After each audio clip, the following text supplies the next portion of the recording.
मैं आपके सामने एक रखता हूँ, एक नुक्ता नज़र रखता हूँ, एक आपके सामने चीज़ रखता हूँ कि आप सोचें अपने आप को कि आप एक दुनिया का सबसे बड़ा मशहूर ब्रांड हैं। आप कितनी चीज़ें कर रहे हैं और वो सारी की सारी अपने ब्रांड के नेम के अंडर कर रहे हैं। हला तक आप सफ़र कर रहे हैं, वर्ल्ड रिकॉर्ड तोड़ रहे हैं और फिर आप बुक लिखते हैं और अपनी नाकामियों को खुले दिल से ऐसे तस्लीम करते हैं और मतलब वो खोल के होता है ना कि पूरी दुनिया के साथ शेयर कर देते हैं। तो मैं जिस बंदे की बात कर रहा हूँ ना, उस बंदे ने वही किया है, वो है रिचर्ड ब्रैनसन जिसको अब लोग सर रिचर्ड ब्रैनसन कहते हैं और मैं आज जो इसकी दूसरी बुक है, पहली बुक मैंने पढ़ी थी वो उसका मैंने तबसरा नहीं किया अभी तक, लेकिन ये चूँकि मैंने ताज़ी-ताज़ी पढ़ी है, तो फिर मैं इसका जो है ना वो तबसरा करूँगा। ये जो बुक का टाइटल है वो बड़ा अजीब-सा है कि लूज़िंग माय वर्जिनिटी। पहली उसकी जो किताब थी वो फाइंडिंग माय वर्जिनिटी। तो ये जो है वर्जिन ग्रुप के हवाले से उसने लिखा हुआ है कि जो है मैंने किस तरह से इसको बनाया अपने ग्रुप को। तो इसकी जो ये किताब है ये बुक ये पहली बुक का असल है जो फाइंडिंग माय वर्जिनिटी थी। तो चाहे आप एक नए बिज़नेसमैन हैं या आप रिस्क टेकर हैं या फिर ज़िंदगी भरपूर अंदाज में गुज़ारने के ख्वाहिशमंद हैं, ये जो बुक है ना, ये मास्टर क्लास है जो people who live life that is like a text book for them. और ये उसको हकीकत बनाने पे तो आप चाहे पकड़ लें, काफ़ी पकड़ लें क्योंकि ये सफ़र एक बहुत ही शानदार सफ़र होने वाला है। मैं इसका ना आपको सबसे पहले पस मंज़र दे देता हूँ। ये जो बुक उसने लिखी है ना, उसका पस मंज़र। ये किताब पिछले 20 साल की ब्रैनसन की ज़िंदगी का अहवाल है। यानी जो पहले उसके थे 40-50 साल उसकी वो उसने फाइंडिंग माय वर्जिनिटी लिखी हुई है और फिर उसके बाद ये दूसरी जो बुक है इसमें बाकी का अहवाल है। जो वर्जिन ब्रांड है इसकी एयरलाइन्स, टेलीकॉम, हेल्थ और यहाँ तक कि सलाह का सफ़र या रेलवे भी उसमें शामिल है। हलाकत के सफ़र तक के फैलाने का सफ़र है, जो कि दूसरी ये इसकी जो है ना इनिंग्स उसमें आया है या दूसरी जो बुक है उसमें आया है।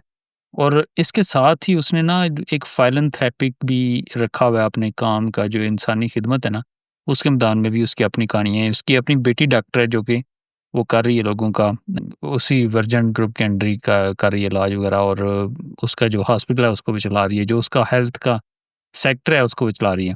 तो ये सिर्फ़ बिज़नेस की बात नहीं है, ये ज़िंदगी जीने के अंदाज़ की बात है।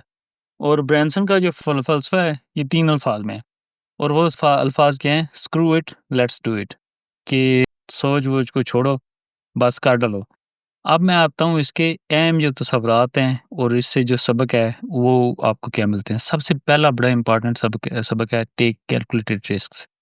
आप रिस्क लें, लेकिन वो हिसाब-किताब वाले रिस्क होने चाहिए, वो कैलकुलेटेड रिस्क होने चाहिए।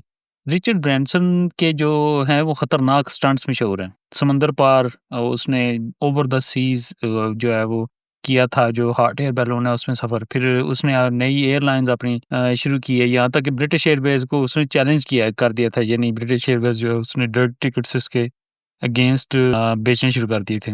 मगर ये कभी भी उसने अंधाधुंध रिस्क नहीं किया। जब उसने वर्जिन अटलांटिक शुरू की तो बोइंग से ऐसा मुआहदा किया कि अगर बिज़नेस नाकाम हुआ तो जहाज़ आप वापस लेके जा सकते हैं। और बोइंग ने भी उसके साथ मुआहदा किया है, यानी वो इस तरह की चीज़ों का बड़ा माहिर है कि जो है ना वो क्रैक करने उसके जो है कॉन्ट्रैक्ट्स वो इसके उसके ऊपर ख़त्म है। तो ये है कि रिस्क तो लेता है, लेकिन रिस्क वो लेता है जिसमें हंच होता है, जिसमें उसका ना अपना वो होता है कि यार मुझे लग रहा है कि ये रिस्क काम करेगा, वो रिस्क लेता है। और वो लोग उसको जब आगे बताते हैं ना कि ये अच्छा आइडिया, तो वो कहता है कि चलो करते हैं, do it, let's do it. तो वो फिर करने निकल पड़ता है। दूसरा जो है ना वो जो सबक वो बड़ा ज़रूरी है, वो है कि ब्रांड सिर्फ़ आपका लोगो नहीं होता। Brand is not just your logo. जो रिचर्ड ब्रैनसन है उसकी वर्ज़न सिर्फ़ एक नाम नहीं है, ये एक एक किस्म का एक प्रॉमिस है, एक वादा है। एक वादा किस चीज़ का है? मज़े का, मायार का और एक किस्म का ना वो होता है ना कि वो हट के चीज़ देने का या अला क्वालिटी की चीज़ देने का। मिसाल उसकी है कि वर्जिन एयरलाइंस ने मुसाफ़िरों को एयरपोर्ट पर लिमोज़िन सर्विस और जहाज़ में वो मसाज की सहूलत भी दी, जो कि कोई और सोच भी नहीं सकता था उस वक़्त के ऊपर। तो ब्रांड का मतलब ये है कि लोग आपके साथ कैसा महसूस करते हैं, लोग आपका नाम पढ़ के कैसा महसूस करते हैं। जब वर्जिन का नाम आता है तो फिर लोग क्या महसूस करते हैं, that is the meaning of brand. Brand just ये नहीं है कि आपने लोगो आपने बना लिया तो वो सब कुछ है। तीसरा वो है कि पीपल फर्स्ट, कि लोग आपके सबसे पहले आते हैं। रिचर्ड ब्रांसन कहता है कि क्लाइंट्स पहले नहीं, सबसे पहले मेरे अपने लोग हैं, यानी जो मेरे एम्प्लॉइज़ हैं, they are the first people. तो जो उसके एम्प्लॉइज़ हैं वो सबसे इम्पोर्टेंट है, तो वो एम्प्लॉइज़ भी उसको फिर इम्पोर्टेंस उस हिसाब से देते हैं। जब माली वो फाइनेंशियल जो था क्रंच आया, तो स्टाफ को निकालने के बजाय उसने अखराजात कहीं और से कम किए थे। ये उसने इस बुक में भी बताया है कि किस तरह उस पे मुश्किल वक़्त आया और फिर उसके ने जो अपने अखराजात थे वो दूसरे जो ओवरहेड्स थे उसमें ख़त्म किए। उसका नतीजा क्या है कि ज़िंदगी भर की वफ़ादारी, जो लोग उसके साथ लगे हुए हैं, बस लगे हुए हैं फॉर लाइफ़। जो आपके शिप्स होते हैं, इससे हमेशा सबक मिलता है कि रिलेशनशिप्स में आप सरमायाकारी करें, कि यही असल सरमाया है आपका। चौथा सबक जो मैंने इस बुक से लिया है, वो ये है कि से येस देन लर्न। सबसे पहले आप करना शुरू करें, फिर उसके बाद आप सीखना शुरू कर देते हैं। रिचर्ड ब्रांसन ने अक्सर ऐसे प्रोजेक्ट पर येस किया है जिसके बारे में उसका मुकम्मल इल्म इल्म नहीं होता था, या उसको भरपूर नॉलेज नहीं होता था। फिर चलते वो सीख गया। मिसाल है वर्जिन गैलेक्टिक की। एयरोस्पेस का कोई तजुर्बा था, लेकिन माहिरीन को साथ मिला के, जो ये एक्सपर्ट थे उसकी, उनको साथ मिला के उसने इस चीज़ को मुमकिन कर दिया कि वो खला में भी, जो स्पेस में भी था उसका, वो भी एक किस्म का डंका बजना शुरू हो गया, और वो जिस तरह से ये दूसरे लोग थे कर रहे हैं, उसी तरह से उसने भी अपना एक स्पेस कंपनी तैयार की और फिर उसके बाद काम करना शुरू कर दिया। तो आप भी तैयार होने का इंतज़ार ना करें, शुरू करें और आप सीखते जाएँ।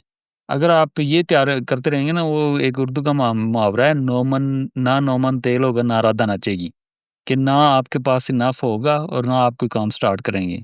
आपने स्टार्ट करना है और फिर उसके बाद आपने सीखना है।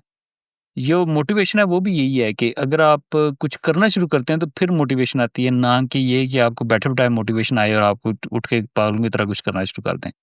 आपको पहले स्टार्ट लेना चाहिए। जो बंदे अमल करने वाले हैं, उन बंदों को पता है कि सबसे पहले ये होता है कि आप स्टार्ट लें, खुद स्टार्ट लें और फिर उसके बाद सीखते जाएँ। 5वाँ जो सबक है वो ये है कि गिव बैक। गिव बैक का क्या मतलब है कि आपको जो दुनिया ने आपको दिया है, यानी जो आपको दी है, या पैसा दिया है, मोहब्बत दी है, उसको आप लौटाएँ, गिव बैक करें।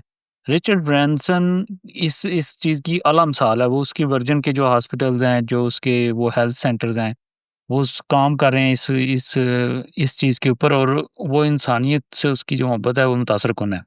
उसने अपने ट्रांसपोर्ट बिज़नेस का मुनाफ़ा तजदीद तवानाई की तहकीक में लगाने का वादा किया, ताकि जो उसका था ना, कि जो उसका मुनाफ़ा निकल रहा था, वो रिन्यूएबल एनर्जी में लगा के, तो फिर उसने उसको माहौलियाती तब्दीली से, ताकि जो आपकी जो है ओवरऑल जो इस वक़्त दुनिया में वो हो रहा है माहौलियाती तब्दीली, उससे लड़ा जा सके, उस चीज़ को उसने काबू किया। तो कामयाबी तब ही मुकम्मल है, उसी वक़्त आपको सक्सेस मिलती है, जब इसमें दूसरों का फ़ायदा शामिल हो। जब तक आप दूसरों का फ़ायदा नहीं देखते, तो आपकी अपनी सक्सेस भी कामयाब मुकम्मल नहीं होती। अब आ जाते हैं कि ये आपको बुक क्यों पढ़ना चाहिए, यानी आपके लिए क्यों लाज़मी कि इस बुक को पढ़ें। तो ये जो बुक है, ये महज़ कामयाबी की एक कहानी नहीं है। ये याद दिलाती है कि ज़िंदगी को आप पुरजोश और बामकसद बना सकते हैं। अगर आप जो चांसेस आपको मिलते हैं उनको खा के अच्छे लोगों के साथ रहें और अपनी जो क्यूरियोसिटी है उसको ज़िंदा रखें, तो ये बेहतरीन है। जो कारोबारी हज़रात, जो बिज़नेस पीपल हैं, जो कि बिज़नेस करना चाहते हैं और वो जो ब्रांड बढ़ाना चाहते हैं, तख्लीकी लोगों के लिए जो असूल तोड़ना चाहते हैं, जो क्रिएटिव काम करके एक ऐसा काम करना चाहते हैं जो आउट ऑफ दिस वर्ल्ड हो, और ये हर उस बंदे के लिए है जो ज़िंदगी को बड़े अंदाज में जीना चाहता है। तो मैं तो कहता हूँ कि आप ये बुक ज़रूर पढ़ें। थोड़ी मोटी बुक है, लेकिन बड़ी ज़बरदस्त उसने लिखी हुई है। बड़ी बच्चों की तरह उसने लिखी हुई हैं चीज़ें, और जिस तरह बच्चों की तरह एन्जॉय करता है चीज़ों को, यानी जब जब भी उसने किसी चीज़ का इफ्तिताह करना होता था, किसी भी जगह पे वर्जिन एयरवेज़ का या किसी भी जगह का इफ्तिताह करना होता था, तो लोग उसको ऊँची बिल्डिंगों से नीचे फेंकते थे और पता नहीं क्या-क्या करते थे, और वो सारे के सारे स्टंट्स वो करता था या लड़कियों वाले कपड़े पहन के चला जाता था। तो ये सारे के सारे वो चीज़ें हैं जो कि उसने की हैं, और अमली सबूत है इस चीज़ का कि वो आप कुछ भी कर सकते हैं। तो अगर आपको ये बुक का रिव्यू पसंद आया है, तो आप सब्सक्राइब के बटन को दबा दें और बेल आइकन पर क्लिक करें, ताकि अगला बुक रिव्यू आपसे छूटे ना या अगला जो आप है वो एक मेरा वीलॉग वो आपसे ना छूटे। चलो तो do it, let's do it, protect the downside. और ये आप अपने कमेंट्स में बताएँ कि आपको कौन-सा फ़लसफ़ा जो है ना पसंद आया रिचर्ड ब्रैनसन का। और याद रखें कि आपकी ज़िंदगी में एक ऑटोबायोग्राफ़ी है। इसे ऐसा बनाएँ कि आपकी जो पढ़ने वाले हैं, वो मुतासिर हो जाएँ। आपकी अपनी ऑटोबायोग्राफ़ी। मुझे दें इजाज़त, इंशाल्लाह मिलते हैं नेक्स्ट वीडियो में। Thank you. बाय।